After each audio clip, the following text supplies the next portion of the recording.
Hey, what's up, MythGuardians? Cool Cat here, and today we're going to be doing something a little bit different. I'm going to go ahead and bring you guys along on the deck building process. I had actually opened up a really cool looking mythic yesterday, and I did decide that I just wanted to make a deck around it. I haven't seen too many decks based on this kind of archetype, this tribal synergy. I opened up, it's called Familia Sprite. It's a 3 mana, 1 green, 1 purple gem.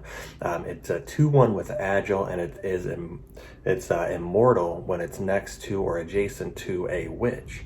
So that kind of got the gears turning a little bit in my head, and I was thinking about how I could possibly make this card work. And I really haven't seen any witch-based decks on ladder. Who knows, maybe there's a good reason for that. Maybe it's not that good, but we're going to go ahead and give it a shot. So I'm going to go ahead and hop into the client here and start going through my collection and build this deck with you guys. And before we hop into this video, if you do really like my content, there are a couple of ways to actually support me directly, and I would be very grateful if you did so. I do have an Inked Gaming affiliate code. I'll put it down here, CoolCatMG at checkout, save you 10% on some really high quality gaming accessories, things like dice bags, playmat, custom art mouse pads, and things like that. And then I also do have a Patreon page that I just launched. You may have seen it in my description for my other videos, and you can support me directly for as little as $1 per month, and I would be very, very grateful if you did so that I can continue providing you with some great MythGuard content. And make sure you do like this video and subscribe to my channel. All right, so here we are in the deck builder. I have the card here already in our list. So basically what we're going to start with is just throw in all of the good green and purple cards, I think. So we'll go ahead and just throw in some Cola Box. Let's see. What else do we got? Get some Rewind Hex. Let's see. Ooh, here's a Witch. Go ahead and throw in a few of those. It's probably not going to end up making the final list. Let's see, Wake the Bones, good card. Born Again, good card. It's most likely going to be a more mid-range to control style deck, knowing how the Witch faction is really spell-based. Let's see, Raid the Tombs, get some card draw. And I'm really just throwing in entire play sets because we're going to decide how many of each copy to include. I'm also just throwing in pretty much every witch I see as well. Let's see, Hopeless Necro is a witch. That'll be interesting. Maybe we can get some cool recursion stuff going on while also having some strong late game, strong mid game. Let's see, Bald Mountain. Good stuff. Let's see. Some more Witch. This looks like a real good value type Witch. Make a 2/2 imp.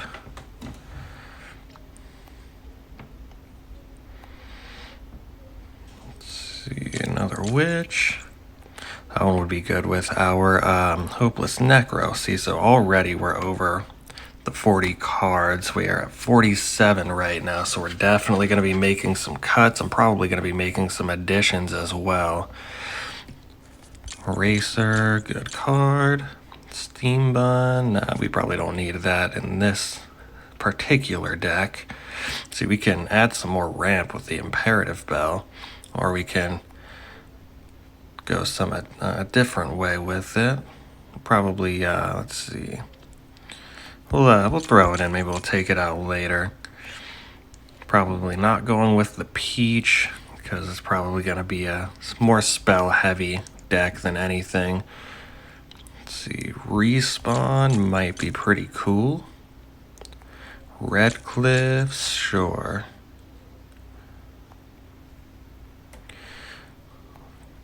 Probably not going to go with the Sword Saint. We're probably going to end up cutting our recursion. It's not looking too strong right now. Let's see, Eidolon's a good card. Probably not doing any of the Shinobis. They seem to be, I think they'd be a little too quick for what we're trying to do here. See, we don't need the feng shui because we have the rewind hexes, so we're good there. Spirit Away, good card. Jinsuk, real good control card. Consider adding in the Lantern Colossuses. We might as well. We can cut it later if needed. So that's all of the good cards and all of the witch cards that I have. Let's see, so now we're gonna go ahead and go through, make some changes. We may actually end up, I do want to craft one of these mythics. Let's see, so we're either going to go with Bella, the Witch Queen. I'm not sure how good this card actually is. I think I would much rather have something like a Traitorous Murmur than the Witch Queen. I only have enough to craft one mythic. I'm probably going to go with the Traitorous Murmur. It's just an overall better, more useful card than the Witch Queen, so we're going to go with that one instead.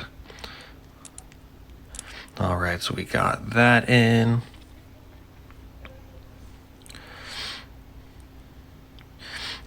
Okay, now we can, let's see.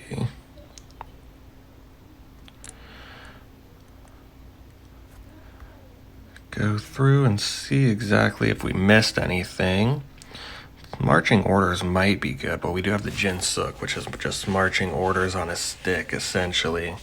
Moth Mara may be good. We are pretty spell heavy, but this is also before cuts. So I'm going to go ahead and just start off cutting the Hopeless Necro. We're probably not going to get too much use out of that.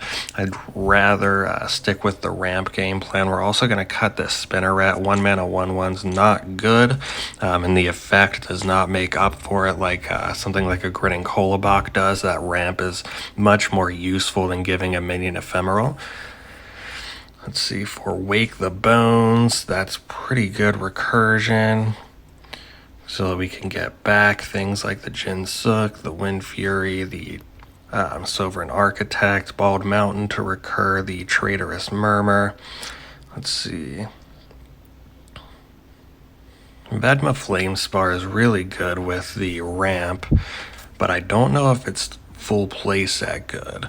So I'm going to drop that down to 2 copies. We don't want to have 3 of those in our hand or anything like that until we can actually play them. I don't like to play that card until we're up higher up in the amount of mana that we can use, around like the 7 or 8 mana turns, so that we can get some immediate use out of the her effect.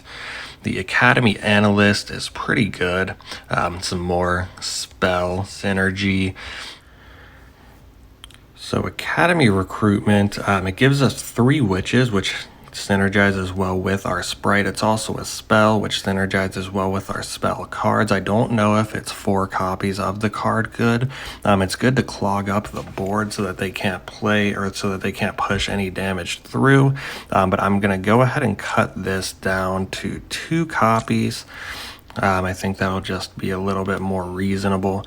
The Vedma Sky Ranger is more of an aggro card. I'm not sure if we are going to want to play this for, we're not really too aggressive of a deck. Red Cliffs is more of an anti-aggro thing, anti-aggro tech than anything. Probably 1 copy is good there. Let's see. Jinsuk is really good. Considering cutting this Imperative Bell, I'm not too fond of it specifically, but I will keep it for now. It's maybe not too bad. Let's see, 4 Detained, 4 Raid the Tombs. Born Again is just a good card. 2 Wake the Bones, 2 Rewind Hex. Let's see. This is probably the hardest part about deck building is deciding what to cut. We're probably going to end up cutting this Vilja Wind Fury. It's a pretty good card. It has a lot of cool effects on it. It's Swift, Frenzy with the Blast, but we're not really a minion-based deck, so I'm gonna maybe consider actually cutting that along with the Wake the Bones, or actually maybe I'll cut this Lantern Colossus instead. They kind of do similar things. That Immolation Cloak is essentially just the Vilja Wind Fury Blast, but the Vilja Wind Fury does have that Witch tag on it, so it's a little more useful. So I'll go ahead and cut that, and then keep the Wind Fury, mostly because we are kind of lacking good Wake the Bones targets. Either one of those would be good, but there's only room in this town for one big drop. So I'm considering cutting these Racer and Shadows, or at least a couple of copies. We already have some good early game control with the Academy recruitments and the Born Agains, and the Red Cliffs. I'll probably cut this down to 2 copies of the Racer, because we still, may need that spot removal. So we will keep a couple of those, and then let's see what else we need. So we are at 48 cards. Now we need to cut 8 more, possibly look into some additions now that we are really narrowing in on exactly what our game plan is with the control spell-based type of gameplay. So let's see. 8 more cuts. Eidolon is really good. Maybe we can cut some of these respawns. What are some good respawn targets that we have? Let's see. We don't really have any with a good awaken effects to respawn. We're mostly going to be saving that for some bombs, it looks like, and in that case we can just Wake the Bones, play them again, but of course that would just be their same mana cost plus 1 mana, and respawn is just a 2 mana card, but that 2 gem cost might be a little high. But again, we also don't want to be cutting too many purple cards with some 3 purple gem cards later on in the game within that Spirit Away and the Jin Suk. So I'll probably just cut that down to 2 copies so that we can still get some effect out of it. We can also bring it back with the Bald Mountain. See, so we're probably going to try to save the rest of our cuts for our green cards. We don't want to run too low on purple, so that we want to make sure that we can still cast our 3 gem cards in the Spirit Away and the Jin Suk. Those are some really strong cards. So we may want to consider looking into cutting this Architect. It's a little on the expensive side. Our curve's looking fine. We have some good early game control. We have some decent late game control. This deck may get run over by some mid-range decks, but that's what the Traitorous Murmur's in there for. So I'm probably going to cut this Architect here. Let's see, now we just have 5 more cuts to get through. This is always the hardest part. Let's see, we may want to consider actually just cutting the Kolobok. We don't really have too much of the higher mana cost things. The main synergy there is going to be in the Vedma. Plus it's generally just pretty good to be able to play your higher cost things earlier, but all of our higher cost things have higher gem requirements as well, so we also run a higher risk at getting gem locked. So I'm going to cut our Kolobok here. That kind of leaves us a little empty on turn 1. We only have the Racers and the Rewind Hex, just a bunch of stuff you are generally not going to be casting on turn 1. So we may want to consider actually adding in something like a Steam Bun, which is a good card early. It's also a good card pretty late in the game as well, since you can just sack it to draw a card. So I'll throw that in as opposed to the Kolobok. So with that addition of the steam bun, I'm going to go ahead and cut the imperative bell. We are dropping our ramp game plan and we're moving more towards a hard control style game plan. And then one thing that I also wanted to look into is this Sablewing Zera. We do have a lot of spells. With our Bald Mountain, we'll have a lot of really cheap spells. So we have the Rewind Hex, Wake the Bones, Detain Deported, Raid the Tombs. I'm going to go ahead and add in the Sable Wing. I will probably cut a Wind Fury. We don't want too many. Well, I guess we can't really have too many bigger drops. We are at 5 so far. Well, not really 5. 2 of those are Spirit Aways. So we are at 1, 2, 3. 3 different options for late game. Along with all of our hard control tools, we have 2 more cuts to make. And let's see, probably cut one of these lettuce strays.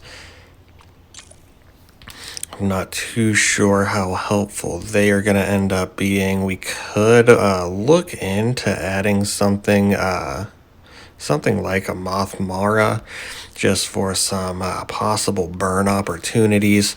I'm not too sure how helpful that will end up being. We're not really looking to deal a bunch of damage to our opponent's face, outside of our bombs in the Sable Wing, the Wind Fury, the Traitorous Murmur. Let's see, so we have 1 more cut to make. We can't really afford to cut any of our Raid the Tombs. That's our only source of card draw. May consider cutting we can actually possibly cut this Red Cliffs now that I'm thinking of it. It is really good to have, just plop a minion down to suppress any aggro. So I'll actually consider keeping that. Let's see, the last cut is always going to be the hardest one. We could consider cutting a single Rewind Hex. I don't know, 2 of them does seem really good. That'll counter 2 Orpheums, that'll counter Giant Stairway. There's tons of really good enchantments going around, and that's a super efficient way to deal with it, because not only are you just getting rid of that enchantment, also deny them their next draw is pretty great, especially for just 1 mana. You're also possibly bouncing a minion back to their hand. So we do want to keep 2 of those. Let's see, Wake the Bones. We want to be able to bring our minions back to our hand, along with just some cheap ways to buff up our Sable Wing. 2 Born Agains, we're going to need those for some early game control, board control. 4 Detained Deported, some more Sable Wing buffs, just an overall good control tool. 4 Raid the Tombs, it's our only card draw. 2 Vedma Flame Spars. We actually may consider cutting one of these, possibly even both of them, and then adding in something else. I'm not too sold on it, actually. One of the things that I am thinking about is that Lurker tag right next to the Familia Sprite. So the Familia Sprite will have Immortal, while the Vedma Flame Spar will have Lurker. So they won't be able to attack the Vedma, without killing the Sprite. And the Sprite is Immortal, so they won't be able to kill it outside of any bounce spells. So that seems like a really cool interaction to me, which is the main reason that I want to keep that. It's just, it seems like a pretty interesting board lock that you can throw onto your opponents. 2 of the Academy Analyst. Divination 4 is always going to be strong, being able to choose your next draw out of the top 4 cards. 2 of the Academy Recruitments, some more board stall, Familia Sprite, Synergy. The Led Astray, some more early game control. Bald Mountains, just really great in spell-based decks, which we're running currently 21 spells. So, it's just going to give you some great value. Sable Wing Zira, kind of a win condition. Traitorous Murmur, another win condition, great value there. The Villager Wind Fury, may consider cutting one of these, but we're also kind of low on late game threats, so I don't really want to cut too many of those. Let's see, 2 of the Racers, early game spot removal, 3 Steam Buns. Maybe I can cut one of the Steam Buns. That might be our cut. 2 of the Respawn, it's good value, 2 mana, play a big guy again. Red Cliffs, and then Rogue Eidolon, some good early game board control. We have a lot, but we also, it's mostly because that's pretty much what this deck is going to be, just early game control, and then win off of either Sable Wing Zira, Vedma Flamespar, and then, Familia Sprite for some more early game board control, Spirit Away to get rid of any big stuff that they play, and then Jin Sook, hopefully we can get to that brand and then just win the game off of that. So I'm probably going to cut a single copy of the Steam Bun. We'll still keep 2 of them. It's still a really strong card, and we don't want to cut too many of our purples, as I had said before, for gem burning reasons. So we got our, what looks to be a decently solid list. It's, got some really good early games, some good mid game, and some really strong value towards the later stages. But we have to pick our path and our power. I'm thinking we're looking at something like Turn of Seasons. And then I'm considering Foresight, maybe Mend. Let me think. Impel might be good. It's just one of the best paths in the game. We're running 16 minions. Being able to move them around never hurts. It's looking like Impel might be our option. Maybe Mend, actually. I'm thinking Mend. This will help heal us up, keep our board healthy. So we have our final list here. Well, it's not final, but it's our first iteration. Very green heavy list, very spell heavy list. A couple enchantments in there as well. So we're going to go ahead and hop into some games and see how it plays out.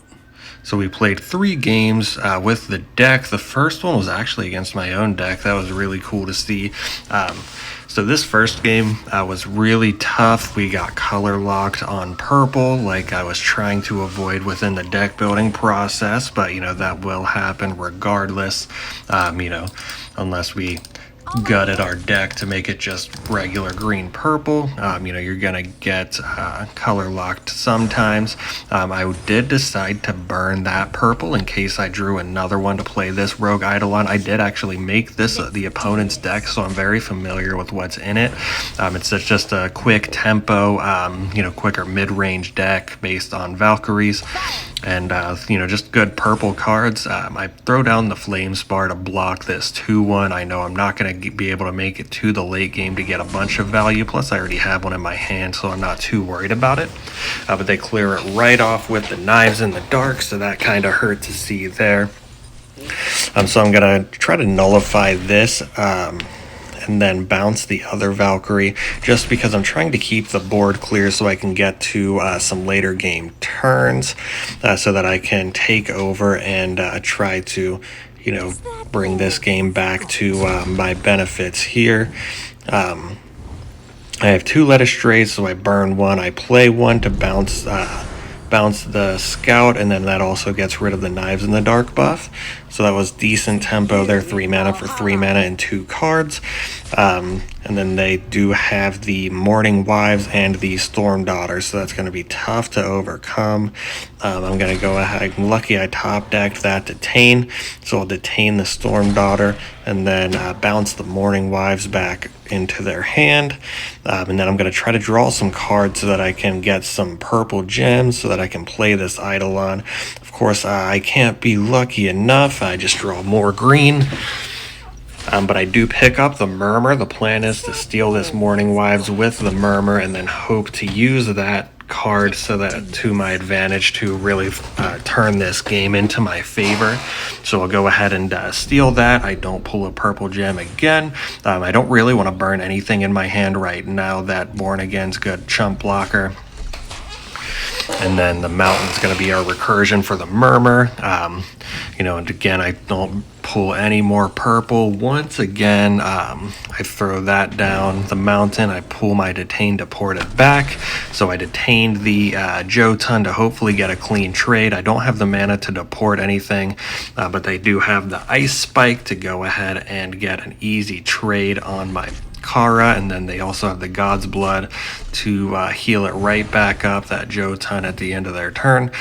And I finally pull that purple gem, but it is too little too late. It looks like I'm not going to be able to pull this one out. I throw the blocker right in front of there to try to take both of those down, but with the Impel, he just pops it right over. I'm sure I did make a few misplays there. It's a brand new deck. I've never played a deck in this style before, a spell heavy deck, so I'm sure there were multiple misplays, but we weren't able to pull out the first game. Let's go ahead and hop into the second. The second game was actually kind of funny. I didn't play too much of it myself. The opponent actually ended up disconnecting a couple of turns in, so this is more of a non-game than anything. I just am trying to be transparent with how our deck is doing on the ladder. So I'm going to burn a purple to try to, make sure that I can actually play my purple cards this game.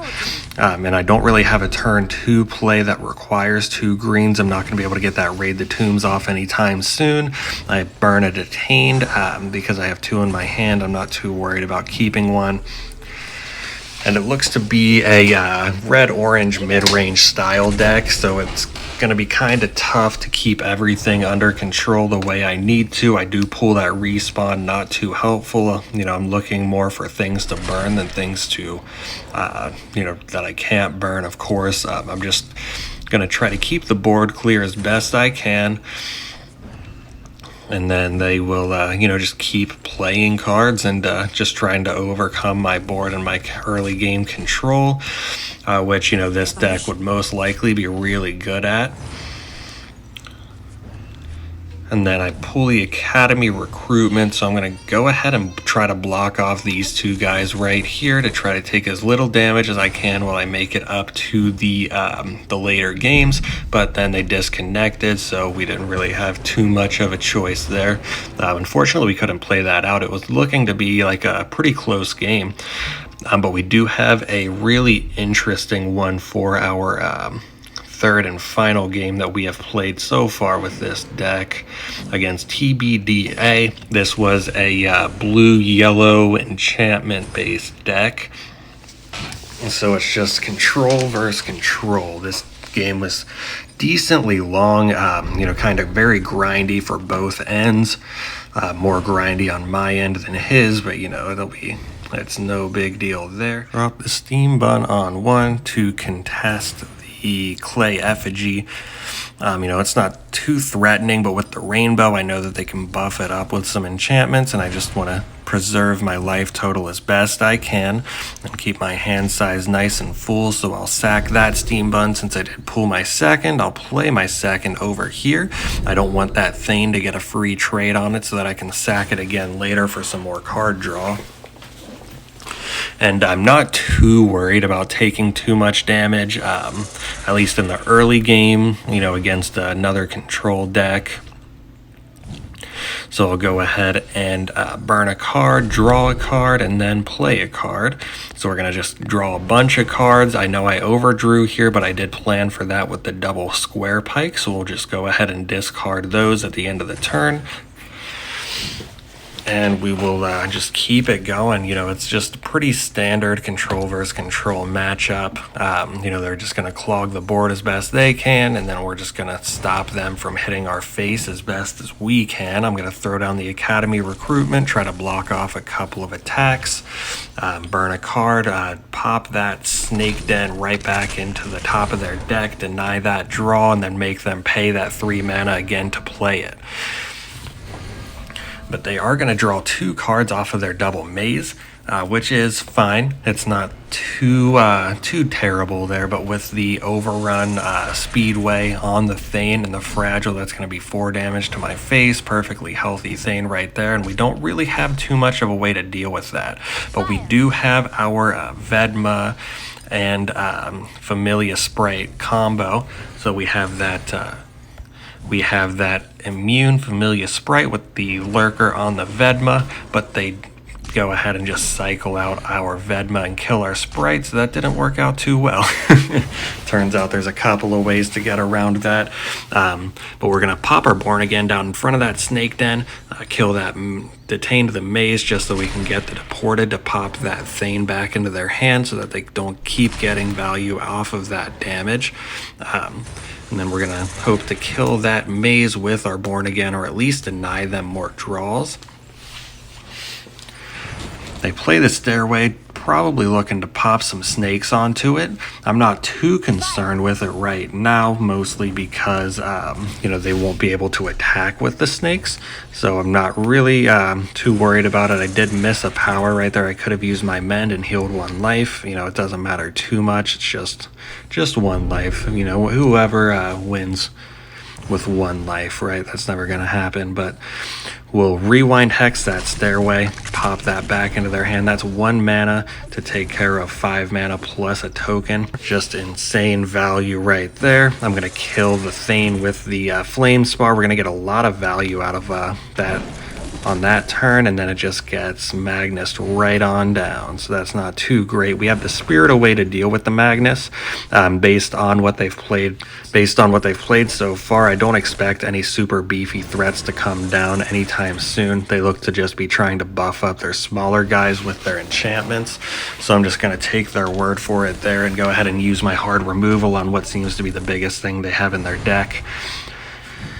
So we go ahead and use the Lettuce on the 4/4 there. Drop our Born Again in front of this Demolition Speedway. Hopefully try to take down anything they were to play there. But with the Thunderclap, that'll clear our board. And our hand is looking a little sparse. It is a little less sparse than their hand, but it's not great for us.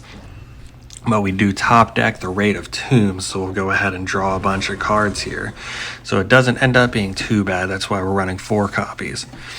We pull the Eidolon, which is going to nullify this Speedway, and then we'll go ahead and just let us stray that snake again, just so that we can preserve our life total. We're getting kind of scarily low. We don't want to lose too much. And now that we have our Bald Mountain, we can just pull those right back into our hands and not really worry about it too much.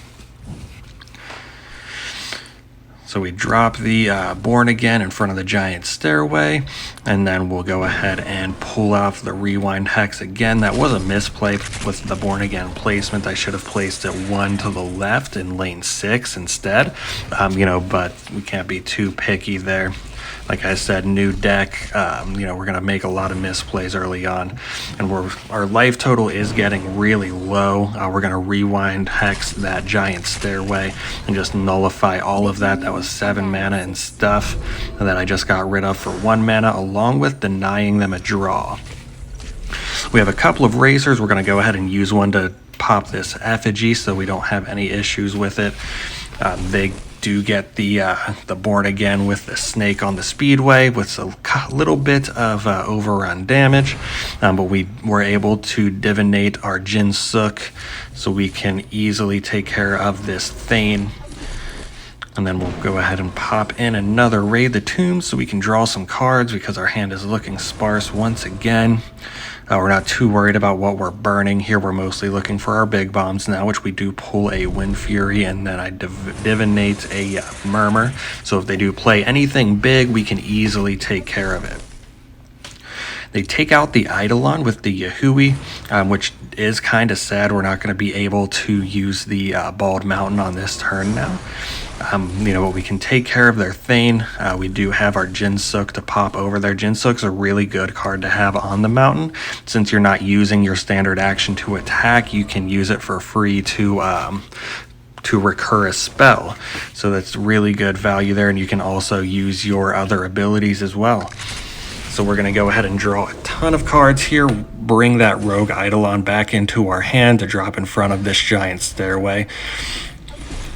And then they are out of options, they're out of cards, they just have another Yahui to throw down. But we will go ahead and nullify their giant stairway, drop a Sable Wing right in front of that Yahui, throw a respawn onto it, make that an 8/8 real quick. And there's no way that they can come back from that, and that is game. So that'll show you that this deck can really grind out those long matchups. So that is just a quick overview on my personal deck building process. I know a lot of other people have their own, processes that they use to build their decks. If you were interested, feel free to comment down below anything that you would add, any cards you would change. If you wanted me to make a follow-up to this video with a couple of adjustments to the deck, I'd be happy to do so. I most likely will, regardless if you guys are interested or not. Honestly, it's a really fun series so far. But you know the drill. Like if you like. Subscribe for more MYTHGARD content, and remember, GG for Matt.